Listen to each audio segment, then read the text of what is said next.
সুপ্রিয় দর্শক মণ্ডলী, আসসালামু আলাইকুম। আমি একটি সীমান্তে দাঁড়িয়ে আছি, যার একদিকে ঢাকা শহর আর একদিকে একটি দ্বীপপুঞ্জ। মজার ব্যাপার হচ্ছে এটিও ঢাকা, ওটিও ঢাকা। ওই পাশে প্রায় 3 থেকে 5 লক্ষ মানুষের বসবাস, অথচ নেই কোনো নাগরিক সুবিধা। এরা ঢাকার 14 আসনে ভোট দেয়, কিন্তু তার প্রতিদানে কিছুই পায় না। এরা অসুস্থ হলে এই পাশে আসে চিকিৎসা করতে, তারা স্কুলে যেতে হলে এই পারে আসে, এমনকি কোনো অ্যাম্বুলেন্স যাতায়াতেরও কোনো সুযোগ সুবিধা কিংবা কোনো রকম নাগরিক সুবিধা সেখানে নেই বললেই চলে। কথা হচ্ছে এই সমস্যার সমাধান কোথায়? গত 100 বছর ধরে এমন সমস্যা চলতে থাকলেও বস্তুত কোনো সমাধান নেই বললেই চলে। অনেকে বলে এই সমস্যার সমাধান সম্ভব না। দর্শক মণ্ডলী, এই সমস্যার সমাধান খোঁজার জন্য আজ আপনাদেরকে নিয়ে বেরিয়েছি। আমি এসেছি মিরপুর এবং কাউন্দিয়া ঘাটে। চলুন আমরা এখানে স্থানীয় মানুষদের সাথে কথা বলে একটি সমাধান খোঁজার চেষ্টা করি।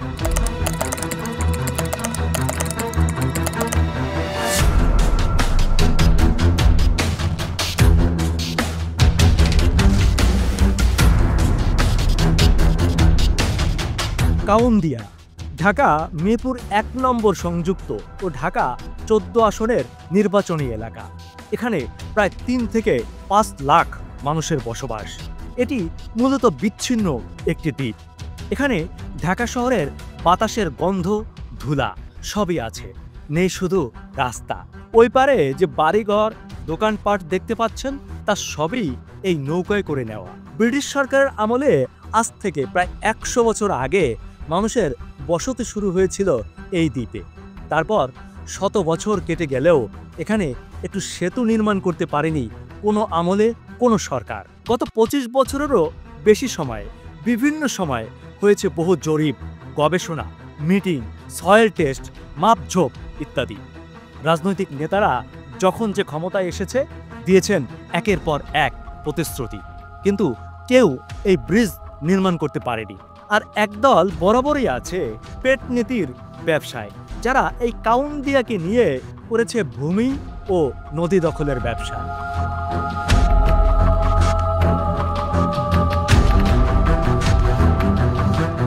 আমরা সরেজমিনে এই লাখ লাখ মানুষের দুর্ভোগ দেখতে গিয়েছিলাম। এটি কাউন্দিয়া ও মিরপুর 1-এর খেয়াঘাট। হ্যাঁ, এই একটি ঘাট এবং এই নৌকাগুলোই এখানকার মানুষের একমাত্র ভরসা।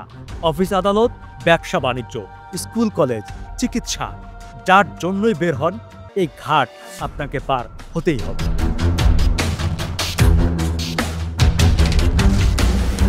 আপনি তো ওই পারের বাসিন্দা? জি, 5 বছর ধরে থাকি, আমাদের বাড়ি আছে এখানে। তো এটা রাজধানীর পাশে, এটা একটা দ্বীপ রাষ্ট্র। এটা একটা দ্বীপ, এটা চারপাশে পানি। এখানে বিশেষ করে বাচ্চারা বর্ষার সময় স্কুলে যাতায়াত করার সময়, বয়স্ক লোক, তারপর যারা রুগী আছে, প্রেগনেন্ট মহিলা আছে, তাদের মারাত্মক সমস্যা, অমানবিক ভাবে যাতায়াত করতে হয়। তো এখানে একটা ব্রিজ হওয়ার কথা ছিল, যে 5ই আগস্টের পরে ওই কাজও বন্ধ হয়ে গেছে। এখন ওই শুনছি আজকে ওগুলো সব খুলে নিয়ে যেতেছে, ব্রিজ হওয়ার সম্ভাবনা নাই। আর ব্রিজ না হওয়ার পিছনেও কিছু ব্যবসায়ী আছে, যারা করার কথা তারা মূলত করতে চায় না, বিভিন্ন ব্যবসায়ী কারণে। বালুর ব্যবসা আছে, রড সিমেন্টের ব্যবসা আছে, আরও বিভিন্ন ব্যবসা আছে, যার কারণে এখানে ব্রিজ মুখে মুখে চায়, অন্তর থেকে যারা করার কথা চায় না। এই সমস্যা, এই কারণে ব্রিজ এখানে হয় না। তাহলে এখানে প্রায় 100 বছরের উপরে এখানে অনেকে বসবাস করে, কিন্তু ব্রিজ হইতেছে না। অথচ এমন অনেক জায়গা আছে যেসব জায়গায় ব্রিজ দরকার নেই, ব্রিজ হইতেছে, কিন্তু এই জায়গায় প্রায় 2.5 লক্ষ থেকে 3 লক্ষ লোক, শিশু বাচ্চা সহ বসবাস করে, কিন্তু কোনো ব্রিজ হইতেছে না। এখন আপনারা দেখবেন, বর্ষাকালে আসলেই দেখবেন, আমার নিজের শাশুড়ি আমার অসুস্থ রোগী ছিল, 2 দিন পানিতে পড়ে গেছে, তাকে টেনে তুলতে হয়েছে। এরকম একটা সমস্যা। এটা তো ঢাকা থেকে একদম বিচ্ছিন্ন একটা দ্বীপ, অনেকে বলে। বিচ্ছিন্ন দ্বীপ বলতে কি, ওই এলাকার অনেকটা ভয়ঙ্কর যাতায়াতের বিষয়টা। নদীটা প্রচণ্ড নোংরা একটা গন্ধ, তো অতিরিক্ত দুর্গন্ধ যেটা বলে আর কি। তো আসলে কিসের জন্য দুর্গন্ধটা হয় আমরা জানি না। মানুষে বলে পানি পচে গেছে বা সিজন আসলে চেঞ্জ হয়, আসলে জানি না এটা কি, কিন্তু প্রচণ্ড দুর্গন্ধ। আপনি মনে করেন কি যে এখানে এই যে যাতায়াতের যে সিস্টেমটা, এটা কি ঠিক আছে না এখানে ব্রিজ হওয়া উচিত? ব্রিজ হলে একটু ভালো হতো, একটু না অনেকটাই ভালো হতো। এটা বাধ্যতামূলক ছিল আর কি ব্রিজটা হওয়া, যেহেতু এখানে প্রচণ্ড মানুষ থাকে। এই ঢাকা শহরে যত মানুষ ব্যবসা করে, যত ছেলেরা ব্যবসা করে, তো অধিকাংশ না 95% মানুষই এই কাউন্দিয়াতে থাকে। কারণ হচ্ছে তার একটা হচ্ছে কি, এখানে ভাড়াটা কম, যদি একটু কষ্ট হয় যাতায়াতে তো ভাড়াটা কম, তো আসে যেহেতু ঢাকা সবাই একটু কাজের জন্য, টাকাটা একটু সেফ রাখে সবাই, এই আর কি। এখানেই শেষ না, মানুষের পাশাপাশি পশুদেরও দেখুন ঠিক এভাবে পার করা হয়। নিত্যদিনের প্রয়োজনে অনেকেই সকালে পার হয়ে এপারে আসে, আবার সন্ধ্যায় ফিরে যায় ওপারে।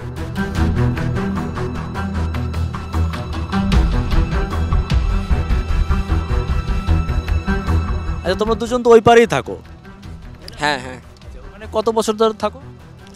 এই 5 বছর। মানে সকল প্রয়োজনে তো এপারেই আসতে হয়, হ্যাঁ, সকালে চলে আসো আবার বিকালে যাও, এরকম কিছু? কিছু কিছু জিনিস এই পার আসতে হয়, যেমন মার্কেট করতে হয় বাড়িতে, কাপড় চোপড়। আর ওই পার ইয়ে আছে, আলু বাজার করার মতো যথেষ্ট পরিমাণ আছে। তাহলে এই যে এখানে ব্রিজ ট্রিজের দরকার নাই তো তোমাদের? না, ব্রিজ তো দরকার, আসা যাওয়া করা লাগে। যাদের বয়স বেশি তারা তো নৌকায় উঠতে কষ্ট হয়ে যায়, তাদের জন্য ভালো হয় অনেক। আমাদের অনেক অসুবিধা হয়, আমরা এই পর্যন্ত খালি ব্রিজ পাইতে পাইতে ব্রিজ পাস হলো। সে ব্রিজটা কেমনে মেম্বার চেয়ারম্যান মাতবর তারপর আমি খাইয়া ব্রিজটা লেগে গেলো ব্রিজটা লেগে গেলো কিন্তু এত ব্রিজ প্রয়োজন না। আমাদের কাউন্ডে দিয়াবাড়ি থেকে বাগবাড়ি থেকে হরিরামপুর আমাদের কাউন্ডে ঘনবসতি, আমাদের একটা ব্রিজ ইমার্জেন্সি লাগে। সেদিকে আমার আম্মু অ্যাক্সিডেন্ট হয়েছে, আমার আম্মু কানতে আনতে লোক পারে করতে করতে আমার আম্মু মারা গেল। আজকে যদি ব্রিজ থাকতো তাহলে আমার আম্মু মারা গেত না, ডাইরেক্ট অ্যাম্বুলেন্স লয়ে গেতাম স্যার, আমার আম্মুকে বাঁচাইতাম, কোটি টাকা লাগলো, কেন ব্রিজ হয় না? 2010 সাল থেকে এ যাবৎকালে 3 বার ব্রিজের কাজ শুরুর ডেট তারিখ করা হলেও তা কখনোই বাস্তবায়ন হয়নি। সর্বশেষ গত বছর সব ধরনের যাচাই বাছাই করে বেশ হাক ডাক পাকিয়ে রাজনৈতিক সমাবেশ করে এই স্থানে একটি ব্রিজের ভিত্তিপ্রস্তর উদ্বোধন করা হয়। নেতারা সেদিন বেশ কড়া বক্তব্য দিয়েছিল। সাধারণ মানুষ তখন কিছুটা হলেও স্বস্তির নিঃশ্বাস ফেলেছিল, হয়তো এবার তারা রেহাই পাবে। কিন্তু না, সেটাও শেষ পর্যন্ত এক সরকারি কর্মকর্তার লিখিত অভিযোগে আবার কাজ বন্ধ হয়ে যায়। যদিও তার অভিযোগটি ছিল পানির লেভেলের উচ্চতার নীতিমালা অনুযায়ী। বিআইডব্লিউটিএ আগেই নোটিশ দিয়ে রেখেছে, তাতে নির্ধারিত উচ্চতার নীতিমালা অনুযায়ী বানাতে হবে সেতু, কারণ কম উচ্চতার সেতু নৌপথ অকেজো করে দেয়। দেশে প্রায় 24,000 কিলোমিটার নৌপথ ছিল, টিকে আছে মাত্র 6,500 কিলোমিটার। ঢাকার চারপাশে নদী ও খালের উপর নির্মিত 36টি সেতুর 30টিরই উচ্চতা কম। নৌপথ রক্ষায় সেতুর উচ্চতা নির্ধারণে উদ্যোগ নেওয়া হয়েছিল সেই 1965 সালেই। বিধিমালা করা হয় 2010 সালে।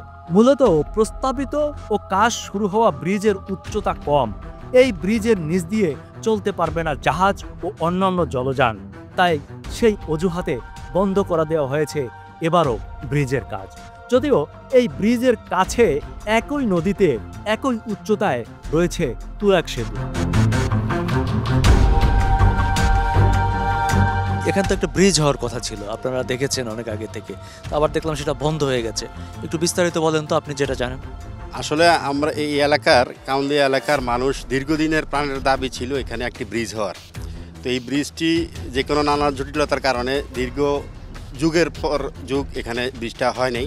তো সর্বশেষ বিগত 2024 সালে এখানে টেন্ডার হয়, এনডিএ কোম্পানি টেন্ডারের মাধ্যমে কাজটি পায় এবং যখন তারা কাজটি শুরু করে এর 6 মাসের মাথায় হচ্ছে আপনার এই অন্তর্বর্তীকালীন সরকার আসে, মানে সরকার পতন পরে অন্তর্বর্তী সরকার আসে। আসার পরে এখানে হঠাৎ একটি চিঠির মাধ্যমে, যাতে শুনতে পাচ্ছি, চিঠির মাধ্যমে কাজটি বন্ধ করার জন্য বলা হয় এবং তারপরে তারা কাজটি বন্ধ রাখে। এখন আপাতত এই অবস্থাতেই আছে। আমি জানতে চাচ্ছি যে এই ব্রিজটা কারা এই কাজ বন্ধ করলো, কিংবা আপনার কি মনে হয় যে এর পিছনে কি কাজ করছে? এটা যেটা আমি ধারণা করি হয়তো বা সরকারি কোনো জটিলতা আছে, কোনো অফিসের কোনো তাদের এটা থাকতে পারে। তবে যতটুকু বুঝতে পারছি যে পানি উন্নয়ন নৌ পরিবহন মন্ত্রণালয় থেকে ওরা একটা চিঠি দিয়েছে ব্রিজটা উচ্চতা বাড়ানোর জন্য। তো যে উচ্চতা বাড়ানোর জন্য যে ছাড়পত্রটি নেওয়ার জন্য বলা হয়েছে, ওই ছাড়পত্রটি যদি এরা পেয়ে যায় তাহলে তারা কাজটা আবার চালু করতে পারবে। এখন ওই ছাড়পত্রটা পাইতে বিলম্ব হচ্ছে, এইটা আমরা যতটুকু বুঝতে পারছি। তো সেই ক্ষেত্রে সরকারি অফিসের কাছে আমাদের যেটা আবেদন থাকবে, হ্যাঁ, যে এখানে প্রতিনিয়ত মানুষ নৌকা দিয়ে পারাপার হয়, তাদের জীবনের ঝুঁকি নিয়ে তারা পারাপার হয়। এই এলাকার মানুষরা অত্যন্ত কষ্টের দিন রাতিপাত করতেছে। তো এই যে তারা যে প্রতিনিয়ত কষ্ট করতেছে আর এরা যে কাজটা ডিলে করতেছে, ঠিক আছে, এতে কিন্তু আমি যেটা আমার ইসলামিক ধ্যান ধারণা থেকে আমার যেটা মনে হয় যে আল্লাহ কিন্তু তাদেরকে ছাড়বেন না যদি তারা এইভাবে এই কাজটি বিলম্ব করে। কারণ প্রতিনিয়ত মানুষ এখানে কষ্ট ভোগ করতেছে, এইটার মানে জন্য কিন্তু তাদেরকে জবাবদিহি করতে হবে আল্লাহর কাছে একদিন। ভিশনের ফুলঝুরি মেগা অফারে ফ্রিজ কিনলেই পাচ্ছেন 16 পিসের আকর্ষণীয় গিফট বক্স একদম ফ্রি। আমরা এবার একটু নদীর উপরের দিকে তাকাই। দেখুন বালুর পর বালু কিভাবে নদীকে গ্রাস করে ফেলেছে। ওখানে রয়েছে কয়েকটি হাউজিং কোম্পানির জমির ব্যবসা। আমাদের বুঝতে আর বাকি রইল না এখানে ব্রিজ আসলে কেন হয় না। নগর উন্নয়ন তারা বলতেছে যে ব্রিজ করতে দেবো না। ব্রিজ করলে কি হবে? এটা ঢাকার জলাশয়, মিরপুরের জলাশয়, এই জলাশয়গুলো বড় হয়ে যাবে। আপনি দেখেন প্রতিনিয়ত করতেছে। এটা হচ্ছে বললাম যে আমরা সন্দেহ কেন এলাকার জনগণ করতেছে, ওই কারণেই করতেছে যে এই দিক দিয়ে যে কারণে ব্রিজ বাধা দেয় সেই কারণ তো চলতেছে, ওইটা তার থেমে নাই। দর্শক চলুন এবার আপনাদেরকে একটু নদীর ওই পারে নিয়ে যাই।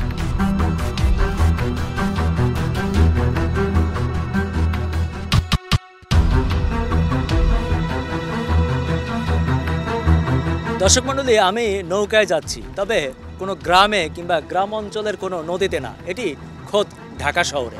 আমি যাচ্ছি মিরপুর থেকে, মিরপুরেরই আরেকটা অংশ কাউন্দিয়া, অর্থাৎ ঢাকা 14 আসনের মধ্যেই এভাবে পার হতে হয় নৌকায়।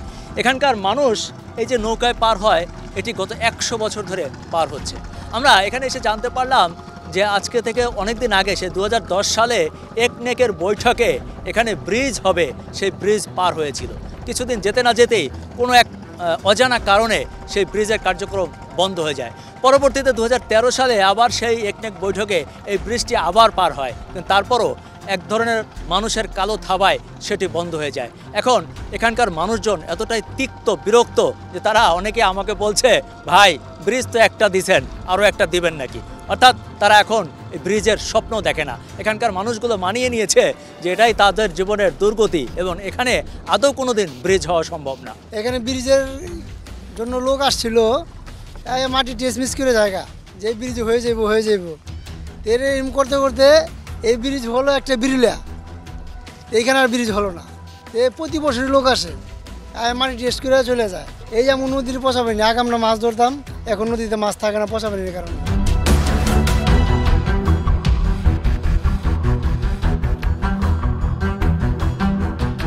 আসা যাওয়া খুব কষ্ট। এই যে এলাকার বাসিন্দা বলতে গেলে উনি, এই যে এই মুরব্বীদের আমাদের সকল লোকজনের দেখেন কত কষ্ট। আমি থাকি ওই পারে, কিন্তু এই পারে আমি একটা জায়গা নিয়েছি, ওইটার একটু কনস্ট্রাকশন করবো, এই জন্য আসছে এক ইঞ্জিনিয়ার নিয়ে। এখানে জায়গা নিলেন, এখানের যাতায়াত ব্যবস্থা তো খুবই খারাপ, বলতে নৌকা ছাড়া তার কোনো বাহন নেই। বিকল্প কিছু নাই, নৌকা ছাড়া কোনো বিকল্প নাই। প্রায় দিনই পানি একজন পানির মধ্যে পড়ে, এই ময়লা পানির মধ্যে ভোগান্তি যে কি পরিমাণ। এবং যে ওই দিন এক লোক এখানে নৌকা তুলবো, একে উল্টে পাল্টায় পড়ে মানে একবারে পানি নিচে চলে আসে, একই অবস্থা।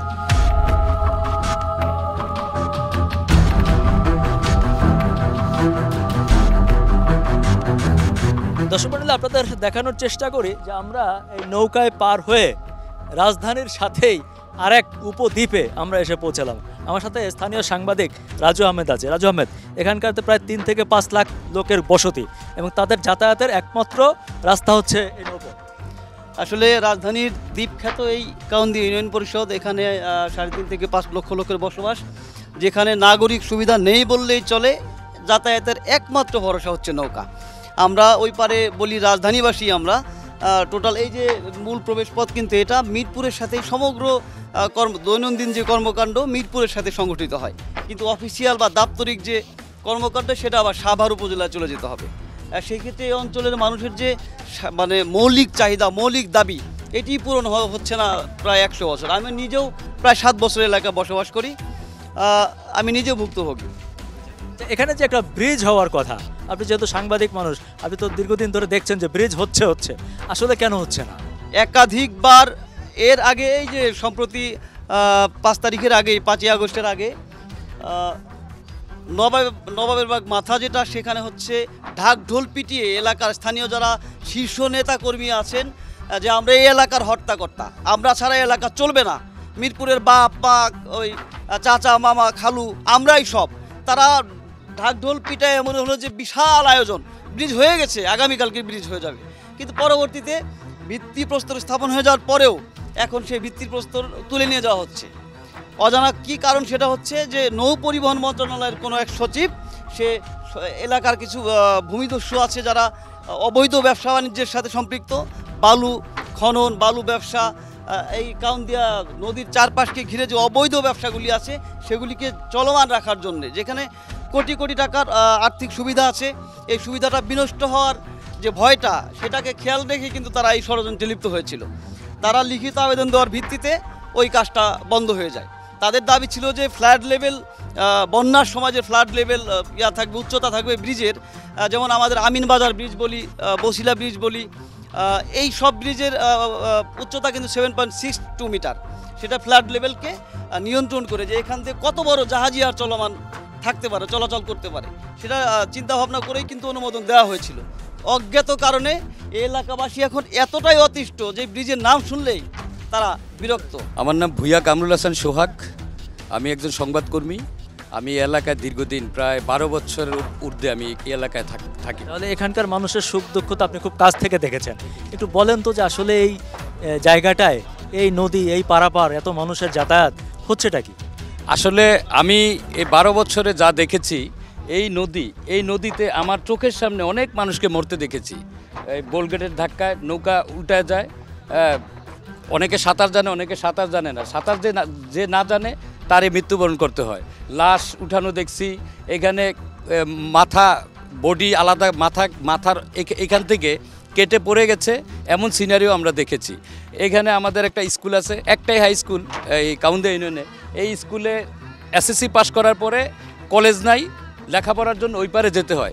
এই স্কুলের কোমলমতি ছেলেমেয়েরা যখন এই রিস্ক নিয়ে বৈশাখী ঝড়, অনেক সময় বোলগেটের ধাক্কা এইভাবে পার হয়, হ্যাঁ, আসলে আমাদের খুব কষ্ট লাগে যে অনেকেরই আমি মৃত্যুবরণ করতে দেখছি। আমার কথা হচ্ছে যে এই এলাকার জন্য বাংলাদেশে এত উন্নয়ন হয়েছে, তা এতটুকু নদীর মধ্যে যদি একটা ব্রিজ তারা আগে থেকে পরিকল্পনা করে দিত বা এখনও দেয়, তাহলে এই এলাকার অনেক মানুষের দৈনিক জীবনের জীবিকার জন্য যারা সকালে বের হয় বিকালে আসে, তাদের অনেক উপকার হতো এবং মানুষগুলো অন্ততপক্ষে হেফাজতে থাকতে পারতো। একটা ব্রিজের আকাঙ্ক্ষা এই এলাকার মানুষের আমি দেখেছি, প্রায় 50-60 বছরের একটা আকাঙ্ক্ষা তাদের।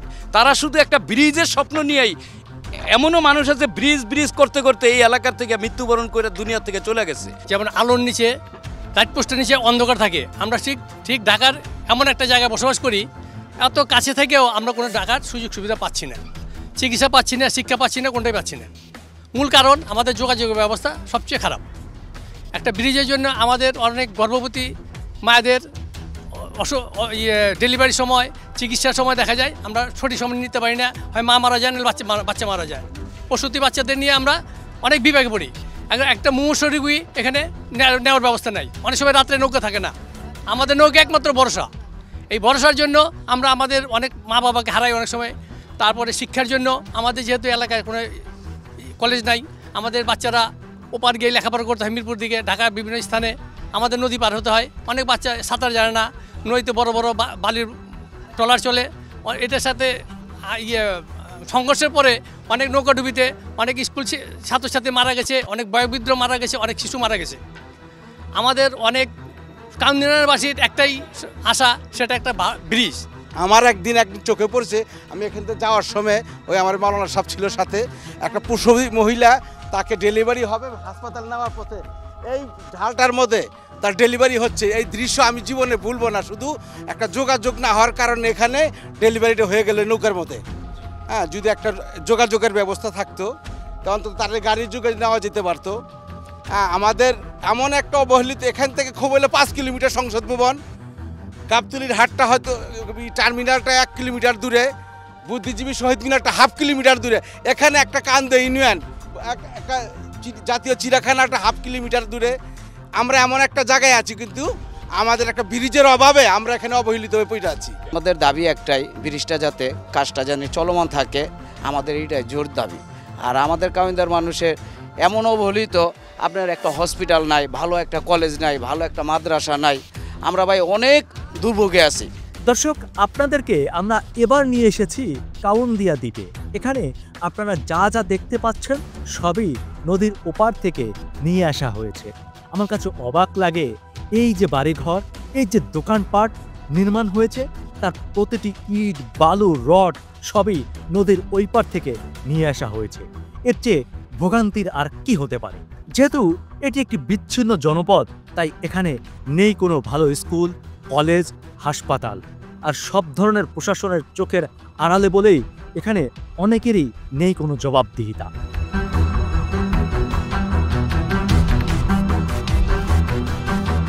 দর্শক মণ্ডলী, আপনাদেরকে দেখানোর চেষ্টা করি এটি কাউন্দিয়া কমিউনিটি ক্লিনিক। আমরা ঢোকার চেষ্টা করে পারলাম না, কারণ এখানে আমরা দেখতে পাচ্ছি যে তালা মারা। দেখুন, জবাবদিহিতা না থাকলে কিংবা কোনো মানুষকে কৈফিয়ত দিতে না হলে মানুষ কিভাবে পেয়ে বসে? একটা স্বাস্থ্য কমপ্লেক্স যেখানে যে কোনো মুহূর্তে রোগী আসতে পারে, সেবা নিতে পারে, এরকম একটি গুরুত্বপূর্ণ জায়গায় শুধুমাত্র জনগণের চোখের আড়ালে বলে এরা এভাবে তালা মেরে চলে যায়, এবং দেখা যায় প্রায় অফিস টাইমে এটি এরকম বন্ধ হয়ে থাকে। এখানে কোনো বাস, ট্রাক, প্রাইভেট কার কিছুই চলে না। আরে চলবে কিভাবে? রাস্তাই তো নেই। এখানকার মানুষের একমাত্র পরিবহন এই ব্যাটারি চালিত অটোরিকশা। আমি যদি জানতাম এই স্থানটি দূর কোনো গ্রামে, আমি কিছুই মনে করতাম না। এটি যদি বাংলাদেশের পাহাড়ি কিংবা নদীবহুল কোনো বিচ্ছিন্ন এলাকায় হতো, তাতেও আমার কোনো আফসোস ছিল না। যখন আমি দেখি এই জায়গাটি ঢাকারই একটি অংশ, ঢাকা শহরের নির্বাচনী এলাকা, তখন খুব অবাক লাগে আর আফসোস লাগে। জানি না কতকাল এই ব্রিজের অপেক্ষায় থাকতে হবে কয়েক লাখ মানুষের। এদের দেখার কি কেউ নেই?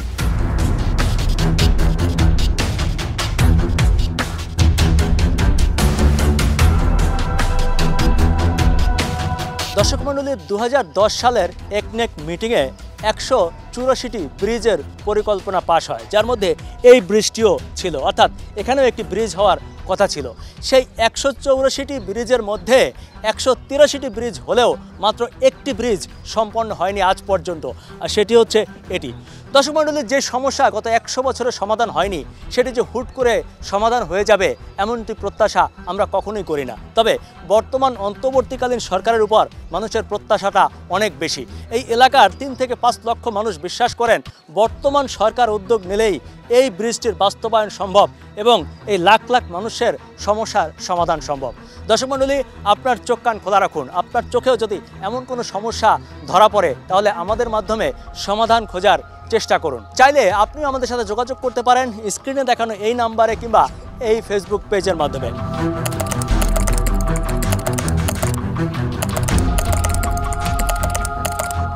আজকের মতো বিদায় নিচ্ছি। দেখা হবে অন্য কোথাও অন্য কোনো বিষয় নিয়ে। সে পর্যন্ত সবাই ভালো থাকুন, সুস্থ থাকুন, নিরাপদে থাকুন। খোদা হাফেজ।